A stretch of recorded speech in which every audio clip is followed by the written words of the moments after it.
बिस्मिल्लाहिर्रहमानिर्रहीम। अस्सलामु अलैकुम माय डियर स्टूडेंट्स। लेक्चर का आगाज़ करते हैं खूबसूरत दुआ के साथ, रब्बि ज़िदनी इल्मा। इस दुआ के साथ के लेक्चर आपके लिए फ़ायदेमंद साबित हो और आप उससे वो वाइटल मार्क्स स्कोर कर लें जो आपको मेडिकल कॉलेज में ले जाएं। लेकिन इसके लिए ज़रूरी है आपकी ज़हनी तौर पे मौजूदगी। आई होप कि आप लोग इस पर्टिकुलर लेक्चर में हमारे साथ रहेंगे। So let's move to the lecture. Yes my dear students, आज हम पढ़ने वाले हैं structure of two very important viruses. उनमें से पहला वायरस है मेरे पास क्या, HIV। तो आइए हम स्टार्ट करते हैं। Structure of HIV means human immunodeficiency virus, और यही इसका यू कैन से एक्सटेंडेड और फुल नेम है। तो इट स्टैंड्स फॉर ह्यूमन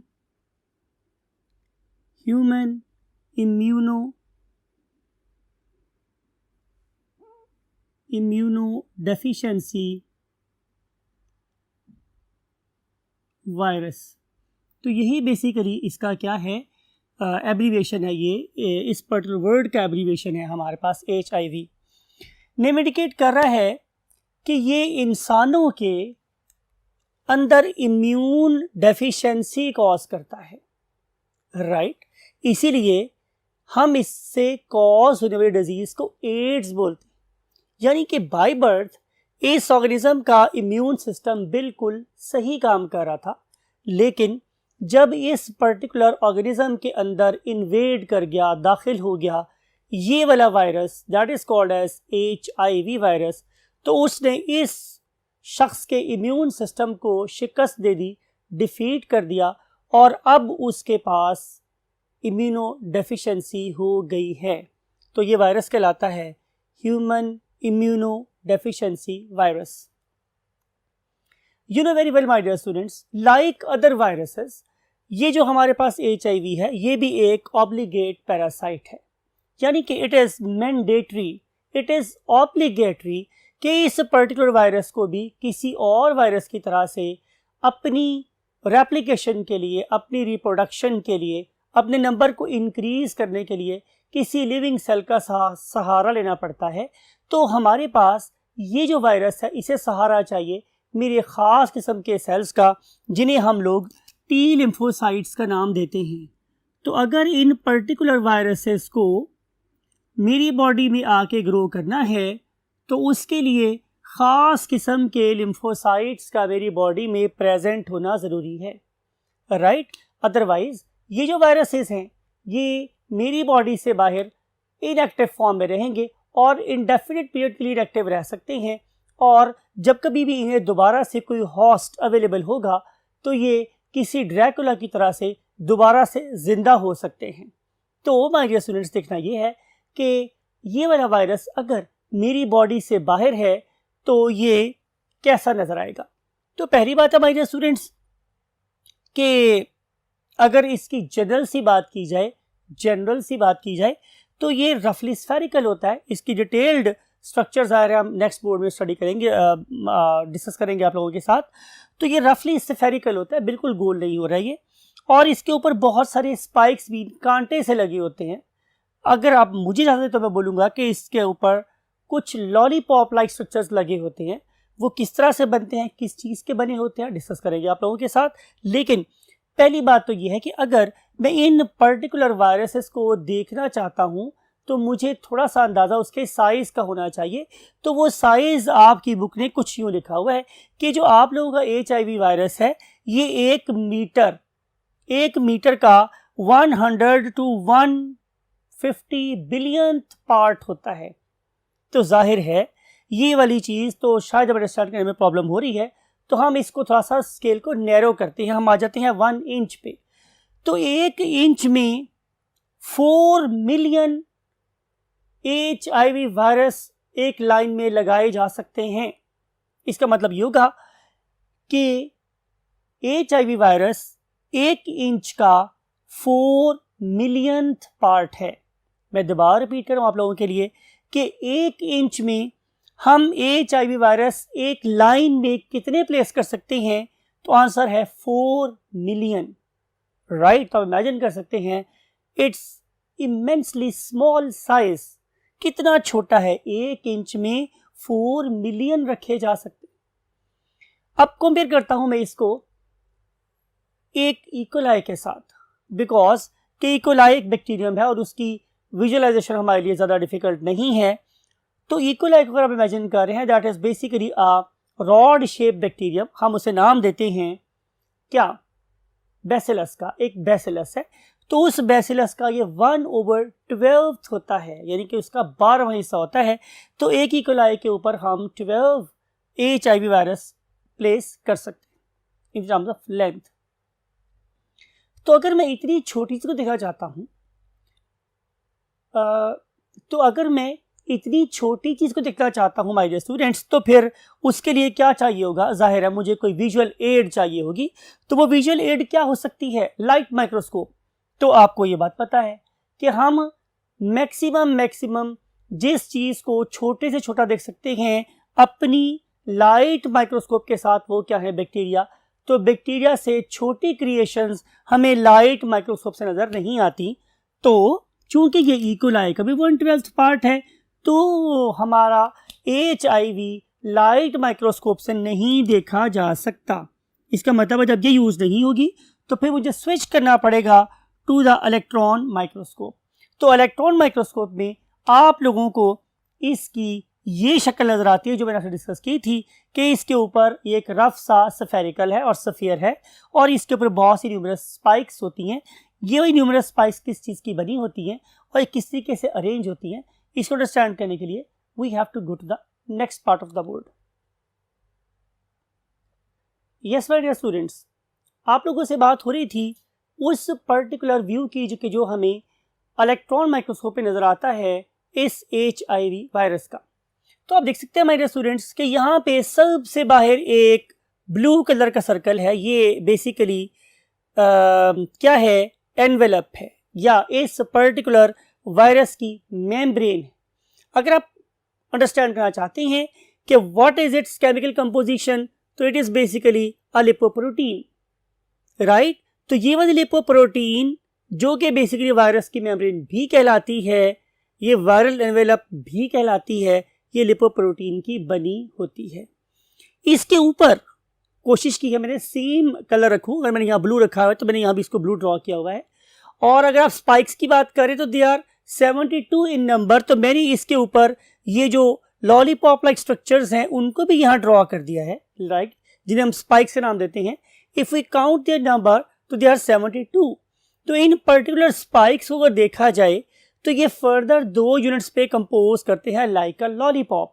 तो लॉलीपॉप में जो इसकी नीचे वाली स्टॉक है ये PG41 यानी कि ग्लाइकोप्रोटीन 41 की बनी हुई है, और ये जो मेरे पास इसका सोलन अपर पार्ट है ये ग्लाइकोप्रोटीन 120 की बनी है। अब ये जो डिफरेंस है ये बेसिकली उसके मोलेकुलर साइज की वजह से है। तो जाहिर है ये एक छोटी ग्लाइकोप्रोटीन है, इसका साइज छोटा है, और जिसका हेड है इसका ग्लाइकोप्रोटीन साइज बड़ा है, तो इट्स नंबर इज PG120।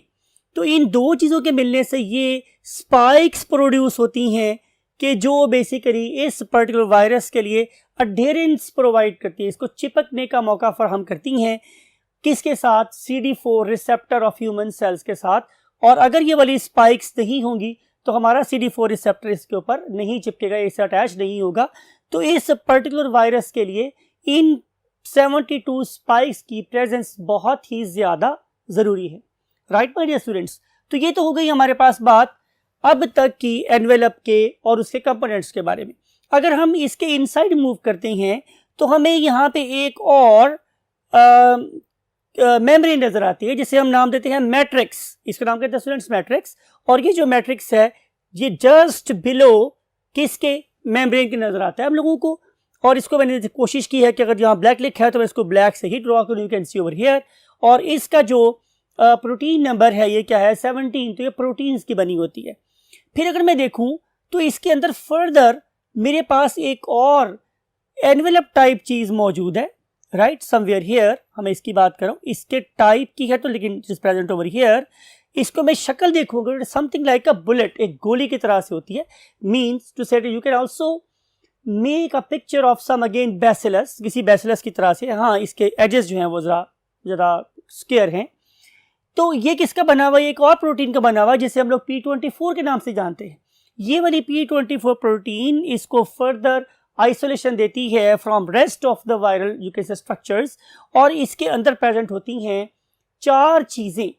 उनमें से नंबर 1 पे क्या है? ये 2 स्ट्रैंड्स हैं किसके? डीएनए के। लेकिन इस पर्टिकुलर चीज़ में जो सबसे अहम बात है वो ये वाला वर्ड है जिससे मैं आप सर्कल कर रहा हूं कि ये दोनों स्ट्रैंड्स आइडेंटिकल है, बिल्कुल एक दूसरे की डिट्टो कॉपी।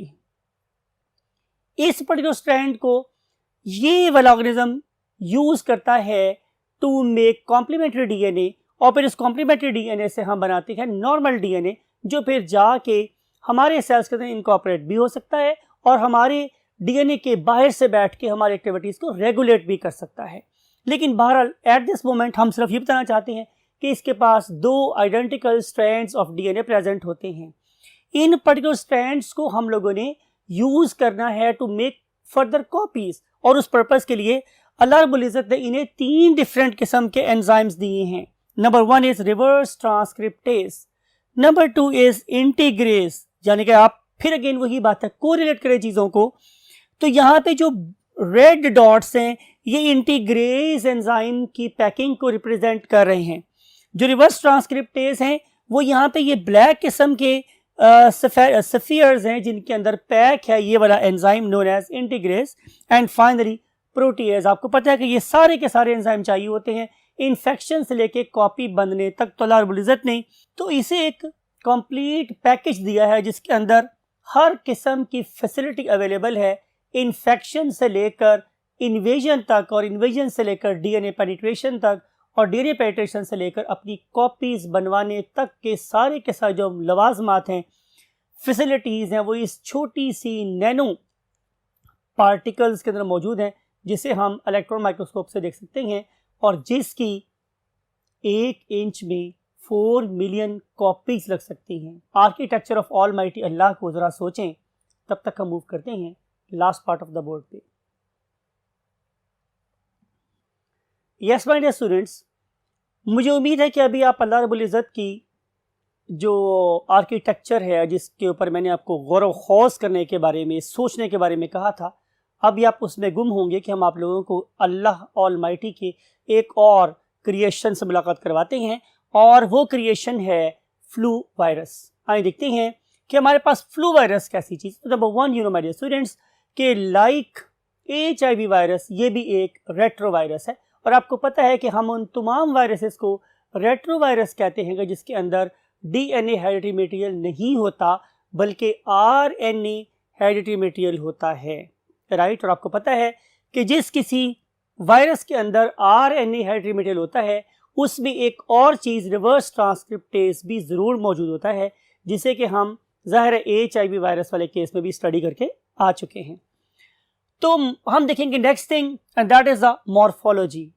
बड़ी वैरायटी है हमारे इस फ्लू वायरस की, बहुत ज़्यादा वैराइटीज़ पाई जाती हैं। यानी कि अगर हम इससे जस्ट एक रेंज के सेंस में बात करें तो ये राउंड यानी कि बॉल लाइक से लेकर हमारे पास लॉन्ग स्पेगेटी लाइक, आपको पता है स्पेगेटी जिसे हम पास्ता भी बोलते हैं, उस तरह की लंबी लंबी नूडल्स लाइक जो हमारी स्टार्च स्ट्रक्चर्स होती हैं उस तरीके के वायरसेस भी हमारी बॉडी में पाए जा सकते हैं।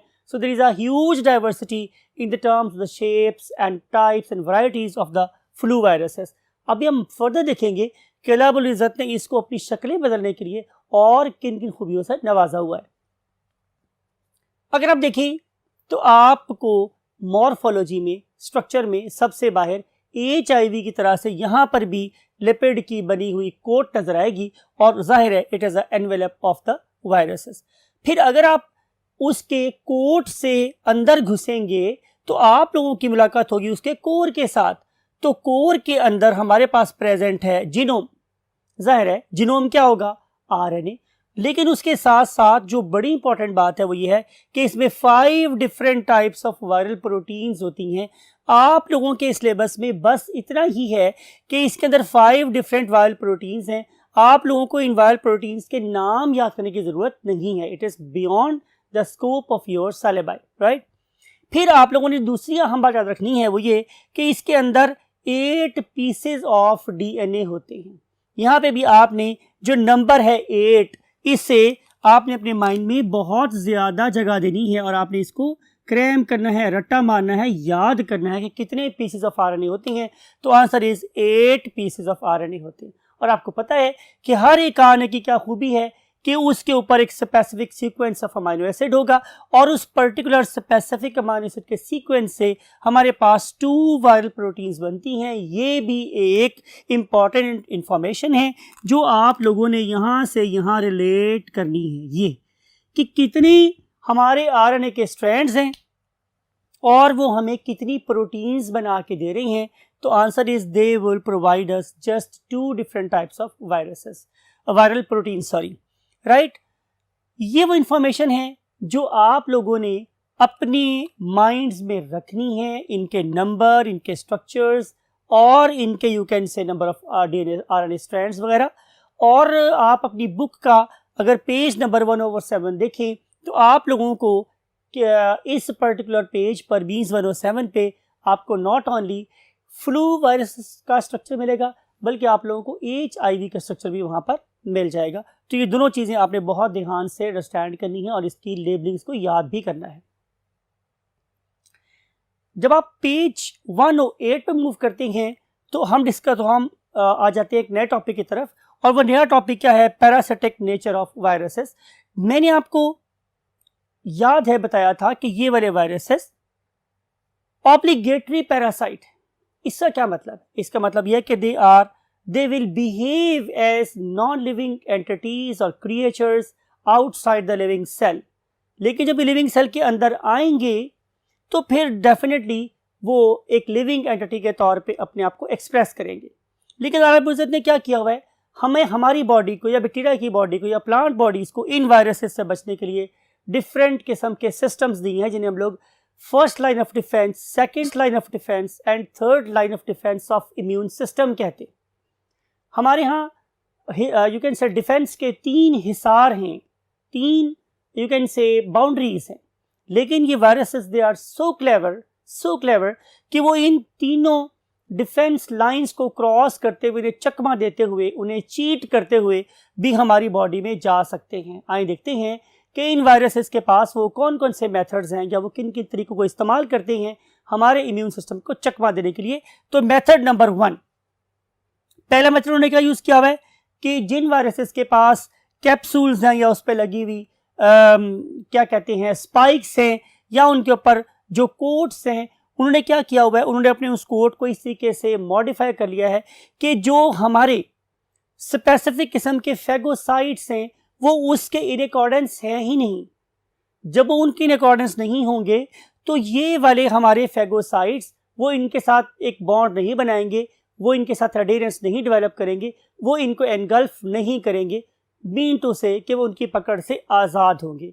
तो पहली अप्रोच ये है कि अपनी शक्ल ऐसी बना लो कि जो हमारे फेगोसाइट्स की पकड़ में ही ना आए और हम उनसे एस्केप हो जाएं। तो ये हुआ मेरे पास पहला way. Now what is the second approach? ये और भी क्लेवर अप्रोच है। वो ये है कि अगर आप किसी दूसरे मुल्क में जाते हो तो आप उस पर्टिकुलर मुल्क की आर्मी का ड्रेस अपने ऊपर पहन लो, उनकी लैंग्वेज आप सीख लो, तो आप उन लोगों में आसानी से जाके घुल मिल सकते हो। वो आप पे निस्बतन कम शक करेंगे। यही वाली चीज़ इस पैरासाइट ने भी अपनाई है। ये क्या करते हैं कि जब ये हमारी बॉडी के अंदर जाती हैं तो ये वाले वायरसेस अपने गिर्द हमारी मेम्ब्रेन, हमारे सेल की मेम्ब्रेन्स लपेट लेते हैं।